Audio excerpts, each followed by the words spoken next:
Mi nombre es Juan Pablo Artundoa Pérez, soy el grado 11.2 y vengo a hablarles un poco sobre la paz contra el clero. Cuando hablamos de Hobbes, principalmente podríamos venir a hablar de su gran tesis, como lo es la de la naturaleza del hombre, o también podríamos hablar de la filosofía, la física y las matemáticas de este hombre. Pero hay algo que pocas veces se toca, como es la religión de Thomas Hobbes. ¿Cómo influye la religión en él y cómo él adopta la religión? Primero que todo, hablaré sobre la mortalidad del alma. La mortalidad del alma es una tesis que nos plantea lo siguiente, que si un hombre, una persona es buena, muere y va al cielo, pero si una persona es mala, ella muere junto con su alma, que el alma no es inmortal, el alma es tan mortal como el cuerpo. Entonces, si uno es malo, no va a tener infierno, sino que resucita cuando venga Dios a revivirnos. Y a los que fueron buenos los lleva al cielo a una eternidad buenaventurada, y a los que fueron malos mueren por segunda vez.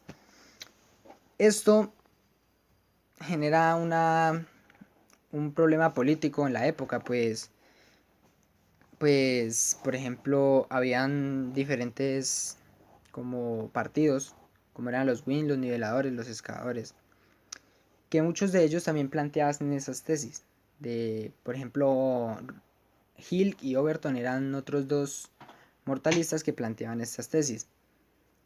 Eh, Ahora que toco el tema de los mortalistas, esta tesis de la mortalidad del alma causó un gran estruendo en lo que a la iglesia se refiere, puesto que la iglesia perdió miedo, las personas perdieron miedo a la iglesia, pues muchas personas, más que querer una salvación, buscaban era no ir al infierno, y al haberse eliminado el infierno, muchas personas pues dejaron de temerle a eso, a ir al infierno. Un sacerdote de la época que tuvo tropezones con Hobbes le dijo eso, que lo peor no había sido lo que le había hecho al cielo, sino al infierno. Esto también se puede ver ejemplarizado en el monólogo de Shakespeare de Ser o no ser, donde las personas no se matan pues por temor a lo que viene después de la muerte. Eh, Hobbes toma eh, Hobbes toma, toma en el texto, ¿no? Un tema de las rebeldías, pues las rebeldías son causadas por una opinión, y la opinión en este caso pues es diferente a la opinión que conocemos hoy, ¿no? Es como una creencia, básicamente.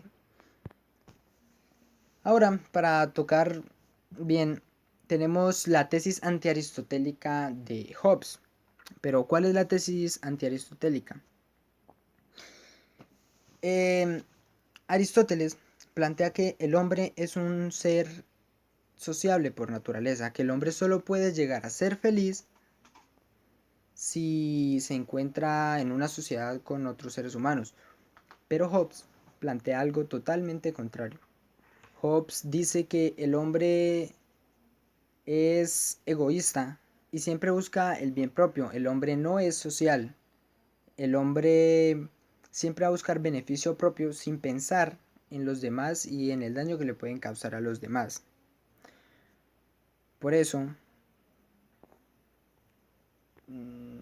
Hola, mi nombre es Laura María Artundoaga Trejo del grado 11.2 y empezaré hablándoles un poco acerca del error cartesiano de Descartes. Descartes era un filósofo contemporáneo de Hobbes, el cual afirmaba en su libro de Meditaciones Metafísicas que las personas debíamos de dudar absolutamente de todo, pero él aceptó su filosofía de las acciones individuales, éticas, del trono y del altar.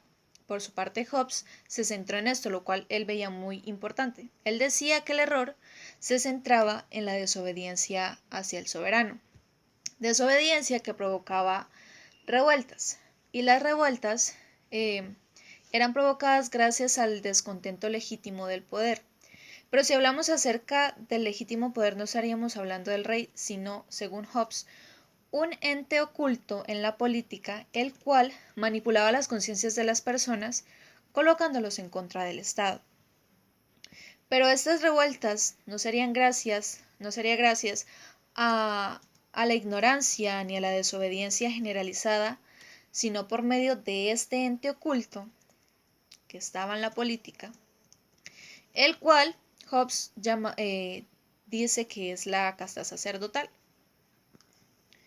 Entonces, la casta sacerdotal era derechista. ¿Por qué era derechista? Bueno, derechista y central. Resulta que los gobernantes de esta época eran derechistas y centrales. Para ellos poder manipular a las personas, poder gobernar, necesitaban un medio, y ese medio que controlaba las conciencias de las personas era la iglesia. Por esta razón, la iglesia tomó tanto poder. Hobbes, con respecto a las religiones, podríamos decir que era izquierdista, porque él temía que la iglesia se fuera en contra del Estado. Y por otra parte, porque tampoco quería esa represión que la iglesia infundía. Pero entonces, él decía que... Pero decir que Hobbes, su religión era izquierdista, sería un grave error, puesto que sus convicciones partidistas eran de derecha y su base política era de centro. Es por esto que él aquí empieza a hablarnos acerca de la diáspora o de las cosas indiferentes, la cual él dice que en materia religiosa las personas se mataban por cosas vastas. Y aquí en el texto él habla acerca de los liberales y de los radicales y de los conservadores, los cuales se peleaban por el lugar que debía de ocupar la mesa de comunión en el templo. Como lo digo, se peleaban por cosas vastas.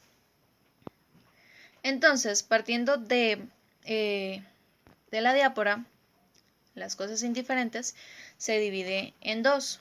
Una, la cual consistía en la reducción de la teología, que sabemos que la teología es la ciencia que estudiaba a Dios, sus apartados. De la teología pasó a radicarse más en meros ritos, como lo es ahora la misa. Y la segunda eran los artículos de fe, los cuales se debían obedecer, más que por su contenido, era como por la función que debía de las personas como cumplir. Después de esto, el autor habla acerca del libro de Hobbes, Leviatán, en el que en el Leviatán decía una frase que generó mucha controversia, que decía que los pactos sin la espada no pasan de palabras, lo cual generaría un problema lógico, ya que si la espada es el poder del Estado, para generarse el Estado se llevó a cabo un pacto. Entonces la pregunta sería, ¿cómo se formó el Estado si antes la espada no existía? Entonces la solución que da Hobbes a esto es que hay pactos que se llevan a cabo sin la necesidad de esa espada. Y entonces él aquí nos habla de tres casos. El primer caso habla acerca de que dos personas, una lleva una manzana, el otro lleva una pera, hacen un intercambio. Él dice que aquí no hay paso para dar lugar a la desconfianza, puesto que esto se lleva al presente y no da lugar al futuro. Entonces podremos decir que ahí muere. El segundo caso es el de que una persona le lleva la piel y la otra persona se compromete que al día siguiente le traerá el abrigo. Aquí esto da paso a la desconfianza, puesto que se da en el presente, pero se necesita también del futuro. En el tercer caso, las personas deciden en que al día siguiente una le llevará la piel y la otra le llevará el abrigo. Esto podríamos decir que sería igual que el primer caso. con la única diferencia de que en el primero se va en el presente y en este solo hay futuro. Dando así la confianza más que necesaria sería como podríamos decir que obligada. Bueno, Hobbes frente a estos casos, él dice, bueno, el primer caso, o sea, pues no le presta atención porque pues se llevó a cabo en el presente y ya, como que no hay ningún problema jurídico. En el segundo, él lo valida, pero lo valida sin la existencia del Estado. Y en el tercero, él lo invalida y diría que él dice que se podría llevar a cabo si ambas partes se benefician. Después de esto, hay un apartado del Leviatán nuevamente, la parte 13, en la que habla acerca de las causas de la guerra. Las causas de la guerra, entonces, la primera se da por el beneficio y el deseo. Resulta que él ahí pone el ejemplo de que una persona tiene unas cosas y hay otra persona que quiere eso, pero no es porque haya escasez, sino por el deseo de tener lo que esa persona tiene. Entonces él ahí pone el ejemplo de que una persona llega, tiene su tierra, cultiva sus frutos y entonces llega otra persona y lo hurta, lo roba. Entonces, claro, en el segundo caso, a raíz de esto, la persona genera desconfianza. Entonces, él lo que hace es que vuelve a cultivar sus cosas, sus frutos, pero entonces él ataca a las personas que él cree que podrían atacarlo, generando así una desconfianza. Y ya de aquí les daré lugar a mis compañeras para que sigan explicando.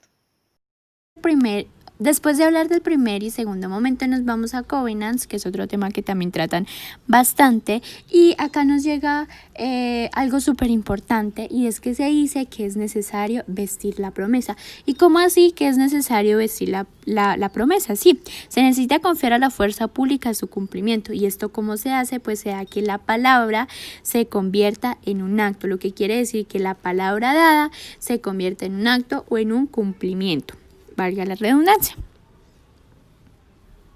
De igual manera acá pues nos dicen que no se puede leer desde un punto de vista militarista, es decir que Covenants no se puede leer desde un punto militarista, y la razón la vamos a encontrar mucho más adelante de la exposición. Ahora vamos a tratar otro tema también de suma importancia, que es el clero. Y el clero utiliza palabras, pero solamente utiliza palabras, y estas son las que le da el poder. Esto es gracias a que pueden conquistar un poder, porque digamos que en el clero nunca se ven actos, entonces solamente nos llenan de palabras y de una supuesta fe. Eso ya creo que es sobre el tema de Covenants. Ahora vamos a trabajar sobre las condiciones. En las condiciones, bueno, acá nos surge, bueno, acá voy, antes de entrar a los que puse en el mapa mental, voy a hablar un poquito sobre esto que me gustó muchísimo, y es que aquí hablan mucho de que los humanos son movidos por la vanidad, y es algo con lo que yo estoy bastante de acuerdo, y es algo con lo que yo también opino, porque la verdad pues prácticamente es así, y esta es una tercera causa que causa la guerra, valga la redundancia otra vez, perdón, y es que todos estamos contra todos. O sea, me encantó tanto este libro porque es la verdad, digamos que en la actualidad se está viviendo eso, de que todos estamos en contra de todos, y eso es gracias a la vanidad, ¿saben? Entonces, pues es algo sumamente interesante, y aquí es donde Hobbes hace referencia a un personaje que lo hace referencia como un monstruo, y esto pues lo saca del libro de Job, que ahí también lo mencionan, y también mencionan dos canciones monstruosas. Una es La paz bajo el gobierno absoluto, que es un gobierno de un soberano, y también está la guerra generalizada. Entonces acá ya vamos a hablar de la guerra generalizada, y la guerra generalizada es básicamente la guerra civil. ¿Por qué se da una guerra civil? Se da gracias a que pues el clero, nada más y nada menos, es el causante. ¿Y por qué es el causante? Porque es un poder temporal y espiritual. Y el poder más fuerte, y es algo con lo que yo también estoy bastante de acuerdo, es la espada invisible, como la nombra en el libro, y es la fe y la religión. Creo que es algo sumamente verdadero. Y precisamente es invisible porque, aunque muchos no creemos en eso, es el poder más fuerte y creo que lo sigue siendo. Bueno, pero me salió un poquito del tema. Entonces, bueno, en la guerra externa vamos a encontrar que tiene como dos puntos. Y uno es la productividad y el otro es la positividad. Y de igual manera, asimismo va a surgir un conflicto doméstico, el cual ya no va a tener productividad ni mucho menos positividad, sino que solamente en él se va a encontrar destrucción. Eso es como por ese lado. Ahora vamos a tratar un poquito la guerra civil. Ya hablamos de la guerra externa, ahora vamos a hablar de la guerra civil. Ya dijimos que el clero es el causante de la guerra y también es la continuación del comercio por otros medios. Ya sabemos que la guerra aunque no pareciera, permite mucho que comercios internacionales. Sabemos que una guerra permite mucho que el comercio aumente, aunque no lo pareciera, y también sirve para que muchas empresas locales, muchas empresas regionales o nacionales se den a conocer internacionalmente. Entonces este es como otro punto otro punto a favor que tiene la guerra. En la guerra civil también vamos a encontrar que el poder del gobernante es bastante fuerte, y este es un poder laico y es un poder racional. Y pues el poder racional, el poder laico, ya sabemos que es el típico comentario de que todos estamos contra todos. Y eso es como básicamente hay que tener en cuenta, como dije hace un momento, que el poder más fuerte es la espada invisible y es la fe y la religión, y lo sigue siendo así. Pese a todos los acontecimientos, lo sigue siendo así. Esas son como las condiciones que encontramos acá. Y ya para finalizar mi exposición, que creo que la alargué mucho, vamos a hablar sobre el Behemoth, que también lo mencionan bastante en el libro, como dando ejemplos, dando alusión a hechos. ¿Y en qué contribuye el Behemoth? Este contribuye a la guerra de todos contra todos, que pues como ya sabemos es la guerra civil, y esto también es una consecuencia de la acción de un contrapoder, y esto es gracias a que el clero pues es desobediente. Esta es como básicamente toda la parte que yo voy a tratar, por eso le decidí poner el título de Guerra y Clero. Ya dije todo lo que tenía que decir. Ahorita sigue mi compañera Yuleis. Muchas gracias. Buenas tardes, mi nombre es Yuleisi Mazabel y les voy a hablar un poco sobre el clero y sobre Thomas Hobbes. Bien, Thomas Hobbes establece que el clero es como un medio de comunicación que se ha apropiado del más allá. Y para esto usa como unas redes de comunicación en masa, pues para completar su poder. Pues se basa en dos principios. O sea, promete la salvación a quien lo obedezca, y a los que no, pues tienen una muerte eterna. Y pues es así como la iglesia representa un verdadero problema para el Estado. O sea, el problema no es tanto la violencia privada entre los unos contra los otros, entre una persona normal contra otra, sino que la chispa incendiaria es la iglesia. Bien, Hobbes establece que ellos presentan como un orden oculto. O sea, ellos engendran y reproducen más de este desorden. ¿Por qué? Pues porque por la misma razón, porque se supone que el Estado está para hacer que las normas o reglas se cumplan, y así mantener una paz entre la población. Pero el poder del Estado se ve amenazado por un poder que pues representaría mayor para nosotros porque, o sea, la iglesia tiene las llaves entre el cielo y el infierno y pues el Estado nos castiga pues aquí y ahora. Pero la iglesia lo hará por una eternidad, así que pues es preferible elegir a la iglesia que el Estado. Es por esto que Hobbes piensa que la iglesia pues debe disminuir su poder y esto se ve plasmado en el Leviatán. Por otra parte, en el Behemoth podemos mirar que Hobbes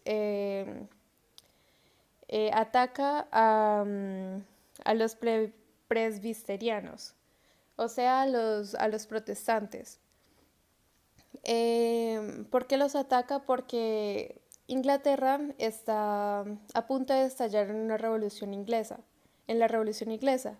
Entonces, él para eliminar la causa o el que hizo que se desencadenaran muchas otras acciones o otros grupos en contra del Estado, pues esos son los presbiterianos y pues representa una amenaza porque es moderado, porque es un intento de partido, es revolucionario y pues es, o sea, desobedece al rey.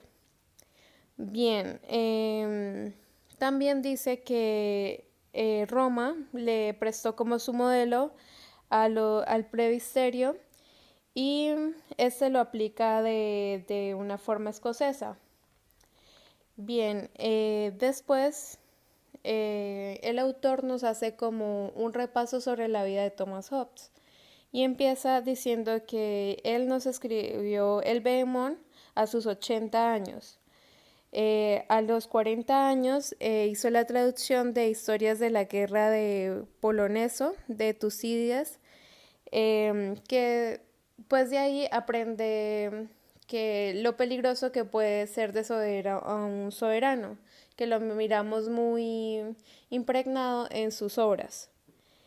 Bien, o sea, durante esa parte de su vida vamos a mirar a un humanista que después se va pues a transformar y a fascinar por el método y debido al libro de los elementos geométricos de Euclides. Entonces, otro planteamiento que nos da Thomas Hobbes es que, o sea, el Estado debe en sí no basar su razón de ser en una razón divina, sino en una razón terrenal, en proteger a los habitantes de una nación, de su nación.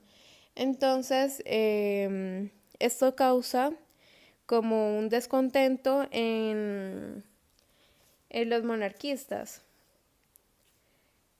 Entonces, él también hizo diferentes estudios, visitó a Galileo Galilei,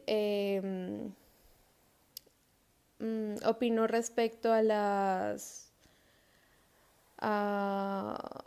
a los libros de Descartes. También hay como un refrán, pues como una historia muy interesante que él plantea, que es sobre Medea y el rey Peleas, que es de una hechicera que le quiere convencer a las hijas de el rey Peleas para que éstas accedan a que su padre rejuvenezca, pero el costo es que tienen que picarlo y pues como lanzarlo a un caldero, entonces pues quedaría como una masa de carne y ya. Y pues eso es lo que significa arriesgarse a cambiar un orden ya establecido. Entonces, para él sería como Cromwell. O sea, Cromwell de cierta forma es aceptado por Thomas Hobbes en su primera parte del Leviatán, pero es rechazado porque pues al final no puede establecerse completamente. O sea, da la impresión de que la república duraría de 1649 a 1651. Pero después nos damos cuenta de que la república pues no funciona. Entonces Hobbes estaría en lo correcto. También el autor se basa un poco en Maquiavelo, pues al decir que un príncipe nuevo es mucho más difícil que logre alcanzar un orden, pues debido a que no cuenta con el tiempo y no cuenta como con un ejército propio, o sea, es un usurpador. A pesar de que, o sea, el sistema anterior pudo haber estado muy corrupto y todo, pero el hecho de restablecer las cosas va a ser más complicado que pues dejar las que ya estaban. Bien, entonces eso es todo lo que voy a hablar de Thomas Hobbes. Gracias.